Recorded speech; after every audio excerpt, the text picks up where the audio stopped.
The live TV, सच सबसे आगे।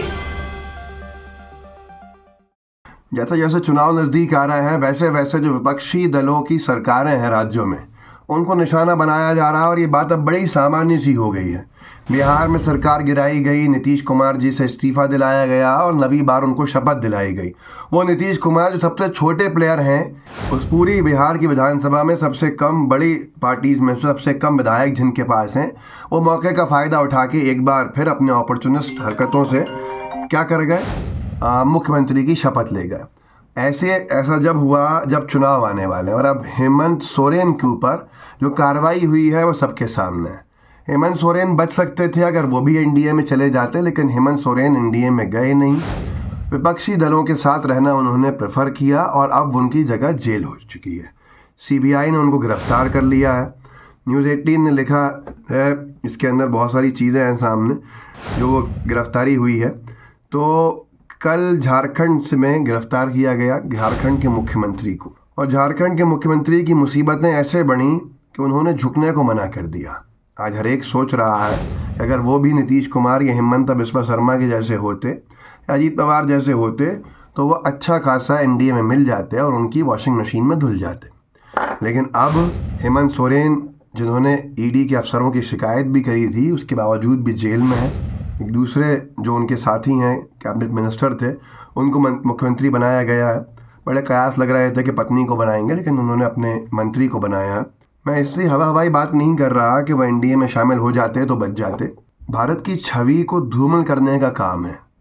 एक राज्य का चुना हुआ मुख्यमंत्री गिरफ्तार किया जाता है, जबकि कई सारे केसेस होने के बावजूद भी हिमंता बिस्वा शर्मा को मुख्यमंत्री बनाया जाता है क्योंकि बीजेपी ज्वाइन कर ली है उन्होंने। अजीत पवार को मुख्यमंत्री बनाया जाता है। इन दोनों के लिए ही मंच से भाजपा के नेता कहते रहे थे कि ये जेल जाएंगे, और हेमंत सोरेन जिन्होंने झुकने को मना कर दिया, उनको गिरफ्तार किया जाता है। झारखंड में झारखंड का मुख्यमंत्री भागने को मजबूर है, उसकी गाड़ी पकड़ी जाती है, उसको गिरफ्तार किया जाता है, गाड़ी सीज की जाती है। अंतर्राष्ट्रीय अखबारों में जब छपेगा तो शर्मिंदगी किसकी होगी और अपमान किसका होगा, आप अच्छे से जानते हैं। मैं इसलिए कह रहा हूँ ये बात कि वो एनडीए में चले जाते तो इन सब की तरह बचे रहते। न्यूज़ 18 का मैं एक आपको स्क्रीनशॉट लगा के दिखाता हूँ। तारीख है 16 फरवरी 2021। एनडीए के एक बड़े मंत्री झारखंड में थे और उन्होंने न्योता दिया था एनडीए में शामिल होने का। न्यूज़ 18 ने लिखा था, झारखंड के सीएम हेमंत, ये 2 साल पुरानी बात है, हेमंत सोरेन को मिला एनडीए में शामिल होने का न्योता, पिता शिबू सोरेन को केंद्र में मंत्री बनने का ऑफर। एनडीए का ये कहना था कि एनडीए ज्वाइन कर लो, आप मुख्यमंत्री रहोगे झारखंड के, और पिताजी आपके जो पूर्व मुख्यमंत्री हैं शिबू सोरेन जी, उनको हम केंद्रीय मंत्री बना देंगे। उसके बावजूद भी स्पाइन थी, हेमंत सोरेन ने मना कर दिया और ठुकरा दिया इस पूरे के पूरे मामले को। इस पूरे के पूरे मामले के गवाह केंद्रीय मंत्री रामदास अठावले हैं, सर्च कर लीजिए आपको मिल जाएगा, वो साक्षी हैं। अब यही विषय है कि अगर उस वक्त हेमंत सोरेन ने ज्वाइन कर ली होती बीजेपी तो एनडीए या बीजेपी, तो आज वो पोस्टर बॉय होते, सबसे बड़े ट्राइबल लीडर माने जा रहे होते। भारत के असली जो लोग हैं, जिनके रूट्स भारत के हमेशा से हैं, जो माइग्रेटरी नहीं हैं, वो ट्राइबल्स हैं।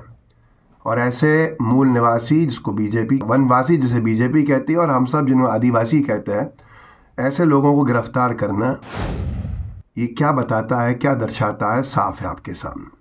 उस वॉशिंग मशीन में न धुलना, न धुल पाना, ये चिंताजनक है। और राजनीतिकरण इसका इसलिए हो रहा है क्योंकि बीजेपी के एक बाबूलाल मरांडी जो हैं, उन्होंने सुबह ही घोषणा की थी कि जो भी मुख्यमंत्री को, इकोनॉमिक टाइम्स में लिखा भी था कि जो भी मुख्यमंत्री सोरेन को पकड़ के वापस लाएगा, क्योंकि वो गायब थे, तो उसको बीजेपी की तरफ से 11,000 रुपया दिया जाएगा। आप खुद सोच सकते हैं, खुशी चेहरे पे देख सकते हैं। इनको लग रहा है कि सरकार नहीं भी गिरेगी तो ये लोकसभा में कुछ ना कुछ फ़ायदा हासिल कर लेंगे। आप सोचिए कि इससे सिंपैथी कितनी बढ़ेगी झारखंड के लोगों में, और बीजेपी का क्या हश्र होगा इस हरकत से, इसका अंदाज़ा आप लगा सकते हैं। जो पार्टी है जेएमएम, उसके पदाधिकारियों ने कहा है, आउटलुक ने छापा है कि जेएम का काउंटर अटैक है पोस्टर कंट्रोवर्सी पे, कि वो हेमंता बिस्वा शर्मा अजीत पवार या नीतीश कुमार नहीं है, वो हेमंत सोरेन है। लड़ेंगे, जीतेंगे। पॉलिटिकल वेंडाटा जिस तरह से चल रहा है वो सबके सामने है। आपको भारतीय राजनीति में दो हेमंत मिलेंगे। हेमंत को हिम्मंत ही कहते हैं एसएमईज में। एक हेमंत हैं जो झारखंड के मुख्यमंत्री हैं थे, अब तो गिरफ्तार कर लिएगा। एक हेमंता हैं जो आसाम के मुख्यमंत्री हैं। दोनों के ऊपर बीजेपी ने करप्शन चार्जेस के आरोप लगाए, दोनों पे बीजेपी ने हमले करे।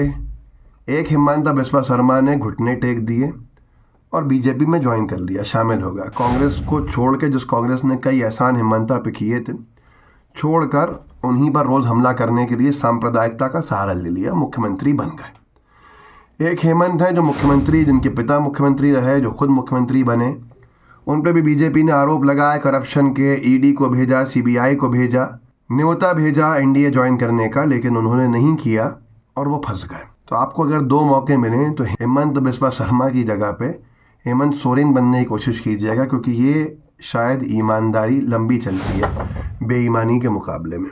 इस तरह से भारतीय जनता पार्टी लोकतंत्र की दिन दहाड़े हत्या आए दिन कर रही है, जो चिंताजनक है, चिंता का विषय है।